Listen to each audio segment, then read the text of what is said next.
Still point method is something that uses a couple of really specific tools. One of them is on sensation, and one of them is for thoughts. Acknowledging that it's difficult for us to be in our body because of stored trauma. So anything that we weren't able to process at the time that it was happening gets stored as sensation, as energy. If you were to think about just anything that kind of makes you uncomfortable, so bring a thought to mind. Maybe it's a look on someone's face or argument you had with somebody yesterday or whatever that might be. As you're thinking about it, notice what's happening in your body. There's always some kind of response in our body. So if we're in kind of a dissociated state or a deep freeze, we might not really notice. But then when we tune in, we can notice, oh, okay. When I think about that, my shoulders kind of go up around my ears, or I get that feeling in the pit of my stomach. So that's what we're going to work with today. So it's a guided somatic inquiry. Somatic meaning in our body. So let's start with just noticing on a general basis what's going on in our body. Let go of whatever thought that was that we were just working with. Oftentimes, when we're working with a sensation, it's not a surprise. It's something that we've been pretty familiar with over time. And sometimes we even might go back into, oh, I remember this when I was in grade 2 or some other time when we were a child. So that can be, kind of some evidence that, wow, these sensations have been here a long time. Even though there's a lot of individual variation, within one person, we tend to have a lot of similarity, a lot of continuity. Another way of getting to know ourselves is to know what's going on in our body. And that could be the places that are habitually tight, or it could be the kind of non physical energy sensations that we're quite familiar with as well. And also that we usually want to avoid because there's something about them that is related to a safety, not feeling safe. Let's notice just on a physical basis what's happening in your body. Take a few deep breaths. Let your shoulders relax.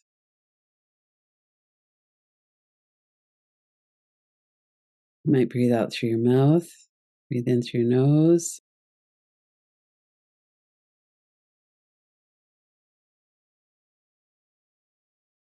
And then notice the whole of your back body. Notice the back of your head and neck, your shoulders. Many of us carry tension in the upper back and shoulders. So if that's your holding spot, you could move your shoulders around or release. Let yourself notice that. Back of the neck, the upper back. Very common ways or places where we store our tension. And notice also the back of your arms and legs. Are you settled comfortably in your body? If you're kind of holding yourself a little bit forward, like you're ready to jump into action, notice if you could settle yourself back.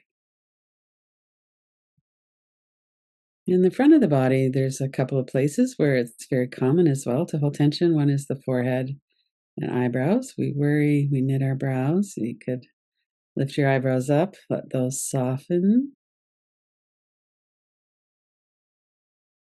The mind will settle down a little bit usually when we soften our forehead. And then come into the jaw, the hinges of your jaw, and you could move your lower jaw around. Just notice if you could relax the hinges of your jaw. And then, of course, also soften your mouth, your tongue, your lips. We often have a tightness or we are clenching our teeth, but also the jaw can be a place where there's that kind of ephemeral energy, that more of a trauma stored energy. Relax your throat, bring your attention into your throat, and then the sides of your neck, your shoulders. Another very common place where we're tight is the shoulders. And as you come down the front of your body, notice your chest, the muscles of your chest, and the muscles of your stomach, from your lower rib cage down through your stomach area.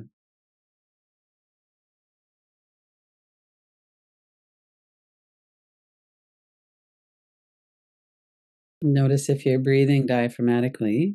Breathing diaphragmatically, it feels like an expansion of the belly area on the inhale, and then letting the muscles of your belly soften on the exhale. And again, a lot of times trauma will kind of tighten that whole area up. It's hard to breathe. We often hold our breath as well with trauma, which becomes habitual. So it's not like there's something right now that makes us and hold our breath. It's just there's a habit in the body because of ongoing tension and fear. So notice that. Notice the physical places in your body where you tend to hold or store tension, where you're tight. Let them relax as much as you can. And then let's go into the energy, sensations, feelings, that layer of experience in the body. So now we're not really so much working with tightness through the upper back, we're working more with an energy.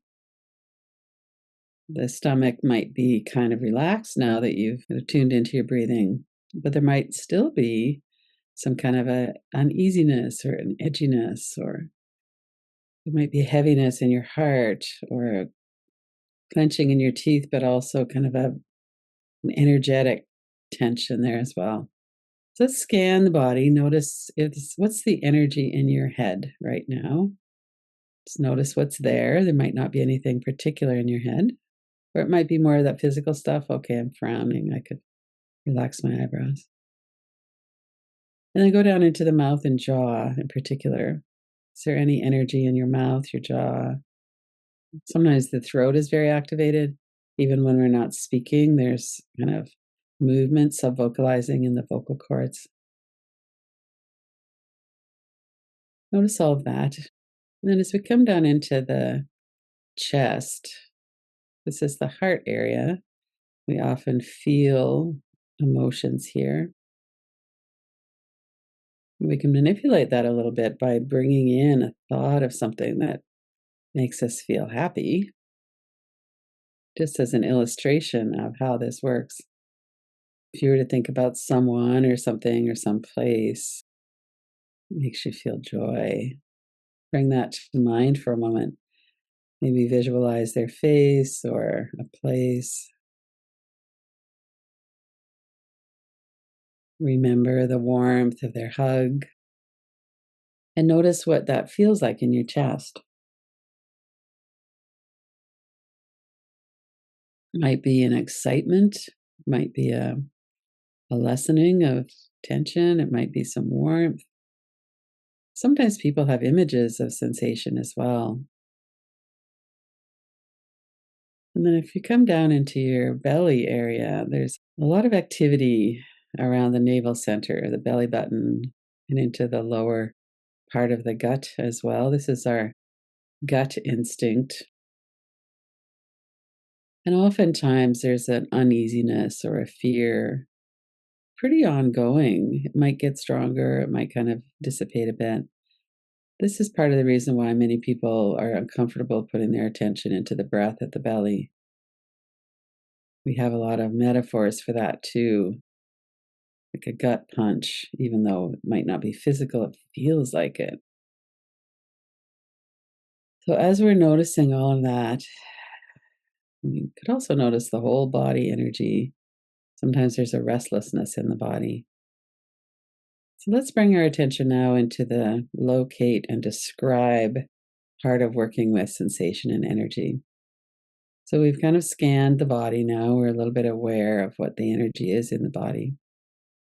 And as we're doing that now, bring your attention to whichever energy feels like it could use some attention. Maybe it's the strongest one or the one that you're like, oh, I don't know about that. I don't know if I want to feel that. It feels awful. It feels like dread or sadness or something.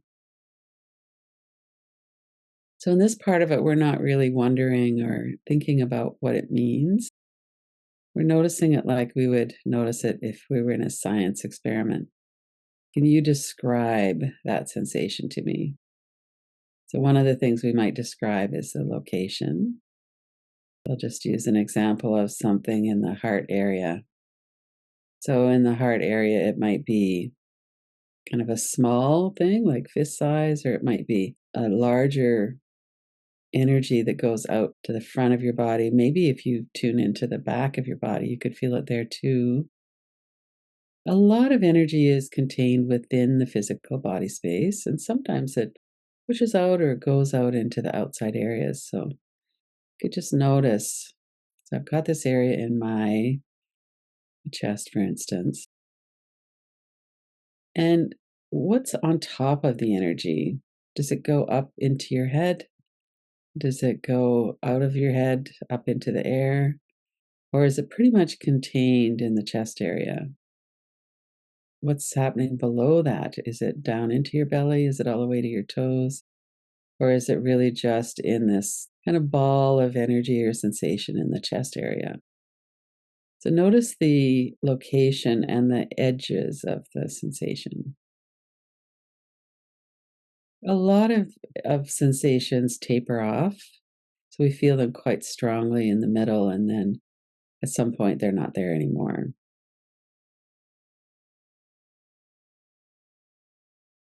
And if anything gets a little bit too intense with focusing on sensation, you could always put your attention to the outside edges where you don't feel it.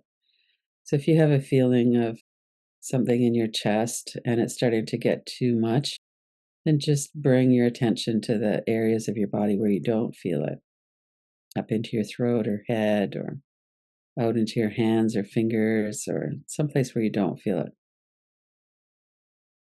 So we're working with titrating. We move in a little closer, and if it feels like too much, then we move back a bit.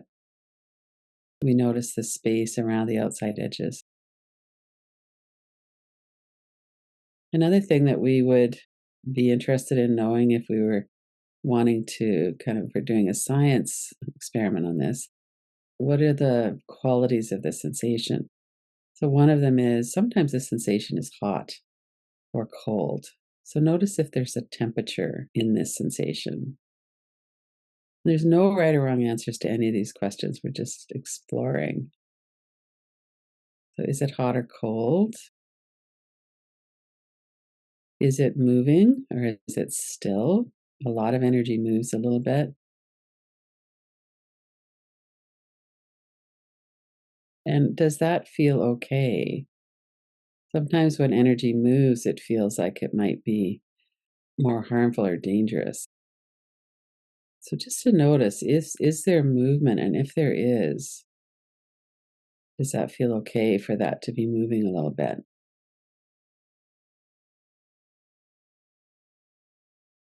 And anytime this is feeling like too much, you could bring your attention to the outside. You could also just open your eyes and look around. You could hold your hand, kind of reassure yourself, I'm here right now. I'm doing this inquiry into what's going on in my body, and I'm not lost in sensation. I'm here, I'm witnessing it. That's what the scientific angle is about. We're witnessing what is it that what does it feel like? What are the edges? Is it moving or is it still? Do you have an image of the sensation? Sometimes people will describe it looks like an iron bar or looks like a swirl of energy, like a tornado. Notice if you have an image, and if you do, then sometimes it's helpful to look at that as an image for a moment. And just put it up in your mind's eye or open your eyes and put it on the wall, put it into a frame, and look at the image. And if the image feels like there's some kind of intensity there, if it's threatening, put it in the frame, look at the empty space on the outside, take your eyes around the outside space a few times in one direction, a few times in the other direction.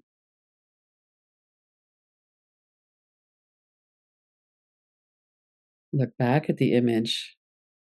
Images are colors and shapes that the mind interprets.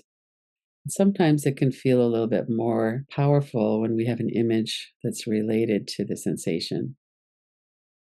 So it can help to do that. So now we're coming back into this, really paying attention to the sensation again. So we have the location. It might have moved, it might have shifted. Energy has a way of doing that. So we could notice, oh, it's a little bit bigger now, or a bit smaller, or it's softer, or it feels a little bit calmer. We could just notice that. And as you're paying attention to the sensation in your body, does it feel painful? Does it hurt? Sometimes, whatever's going on in my heart area, it feels kind of like it's moving, it hurts. Sometimes there's a pain that feels kind of sharp or stabbing or hot. So notice if there's pain involved in the sensation. Does the sensation hurt at all? And if so, how would you describe that sensation of pain?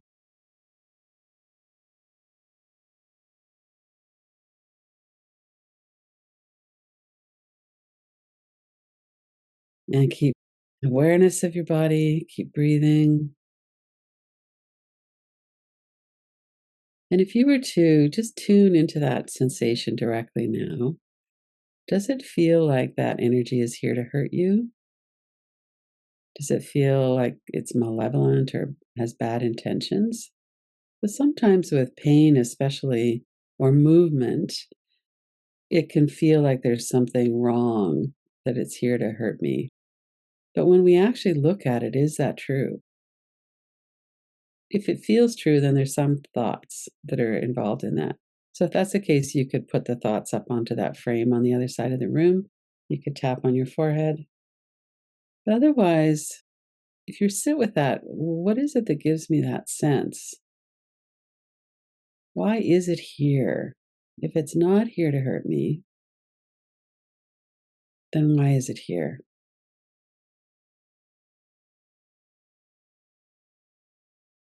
In all the work that I've done with myself and with other people, it's never turned out to be here to hurt me, especially after you look at that. But it's always there's something here that needs to be attended to. This is the stored trauma. This is the feeling of this was stored at a time when I was in distress, when I was hurt or feeling threatened. And so that's what makes it feel uncomfortable. But actually, all it is hot or cold, moving or still. It has a location, it has edges.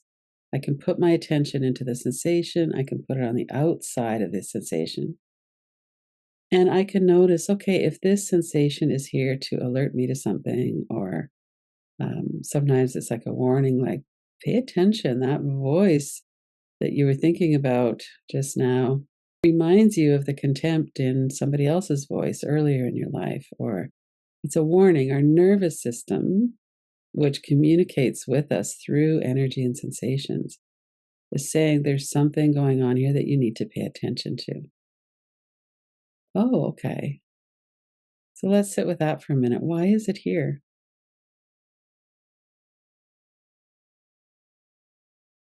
And as we're working with that, we're not trying to figure it out with our mind, with our brain. We're just kind of putting the question out and then listening. Why is it here?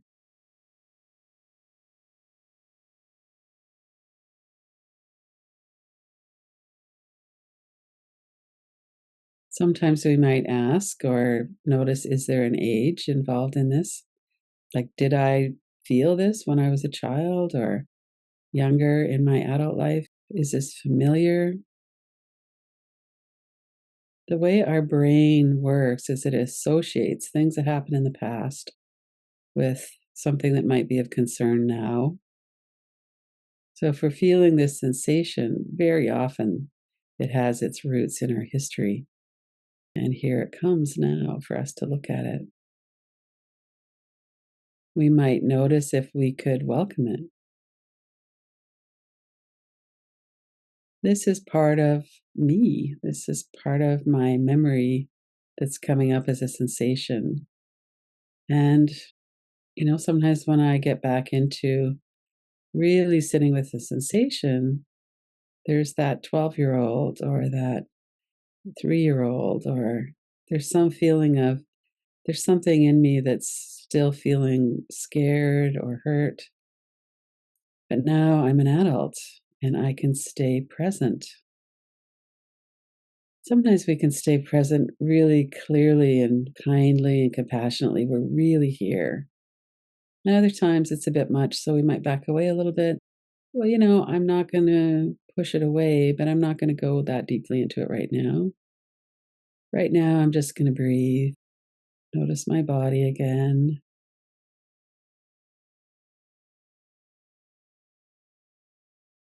Notice if it's not here to hurt me, then I don't need to repress it. I don't need to push it away. And this curiosity of what is it that's going on in my body? What is my body trying to communicate to me? Really helps to heal that split between the brain and the rest of the body. Over time, as we do this, just gentle sitting with, curious about, welcoming the sensations in our body, we start to feel known to ourselves. We start to feel heard and seen. And really, that's all we want. We just want to know that younger part of ourselves just want to know that they're not alone anymore, that whatever was happening to them is witnessed now. And our adult self can be here for ourselves in a way that we couldn't have been before. So we tune into our body, we maybe move around a little bit, take a few breaths. Just let yourself kind of settle in. What does that feel like in your body now? So we're coming to the end of the practice. We're not going to finish and kind of go into it anymore. But these kind of short dips into the body, bearing witness. So we're here in this moment. We're aware that our body is safe right now. We have all these tools. We can look around the room. We can hold our hands. We can notice our feet, our seat. We can breathe. We can back away from it if it's getting too intense, so that we can go into it a little bit more.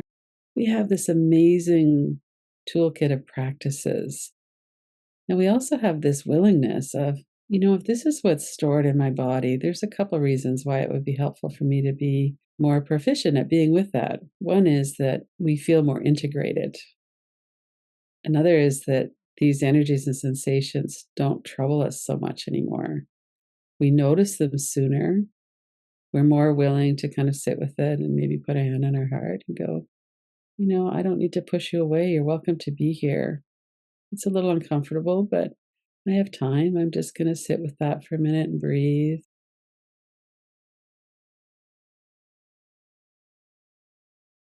So, this practice of tuning into our own signals from our own nervous system, our own unhealed trauma, the stored trauma in our body, is a powerful practice.